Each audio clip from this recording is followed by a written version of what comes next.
విద్యా సంస్థల బంద్ పామరు నియోజకవర్గం మొవ్వ మండలంలో నిరసన ర్యాలీ. బీజేపీ ప్రభుత్వం అనుసరిస్తున్న నిరంకుశ వైఖరికి వ్యతిరేకంగా దేశవ్యాప్తంగా విద్యా సంస్థల బంద్ లో భాగంగా మొవ్వ ఎస్ఆర్ అండ్ పీజీ ప్రభుత్వ డిగ్రీ కళాశాల విద్యార్థులు శుక్రవారం బంద్ నిర్వహించి అనంతరం కాలేజీ నుండి మొవ్వ సెంటర్ వరకు నిరసన ర్యాలీ నిర్వహించారు. ఈ కార్యక్రమంలో డిగ్రీ కళాశాల విద్యార్థులు మణికుమార్, ఈశ్వరరాజు, అక్షయ్ కుమార్, రఘుచంద్, శామ్యూల్, పద్మావతి, తేజశ్రీ, స్వప్న, రూప, సరిత మరియు వ్యవసాయ కార్మిక సంఘం జిల్లా కార్యదర్శి శీలం నారాయణరావు, మండల నాయకులు కొడాలి కరుణాకర్ రావు, సిఐటియు నాయకులు కాకి రాజశేఖర్, చిగరపల్లి సుబ్రహ్మణ్యం, రవి తదితరులు పాల్గొన్నారు.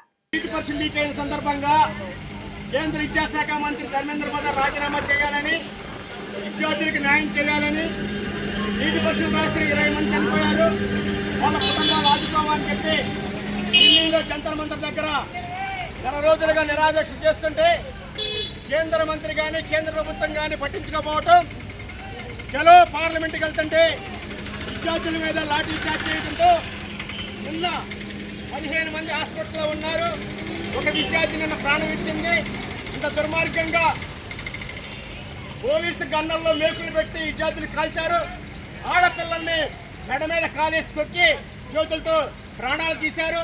ఇంత దుర్మార్గంగా విద్యార్థుల మీద లాఠీ చేసే సందర్భంగా ఈరోజు దేశవ్యాప్తంగా అన్ని విద్యార్థి సంఘాలు, కార్మిక సంఘాలు, రైతు సంఘాలు అన్నీ కూడా భారతదేశ వ్యాప్తంగా ఒక్కరోజు విద్యా బంద్ చేయాలని చెప్పి పిలిపించినాయి. ఈ పిలుపులో భాగంగా ఈ రోజున మన మోహమండలంలో కూడా డిగ్రీ కాలేజీ విద్యార్థులతో నిరసన ర్యాలీ చేపట్టి కేంద్ర ప్రభుత్వానికి హెచ్చరిక జారీ చేస్తున్నాం.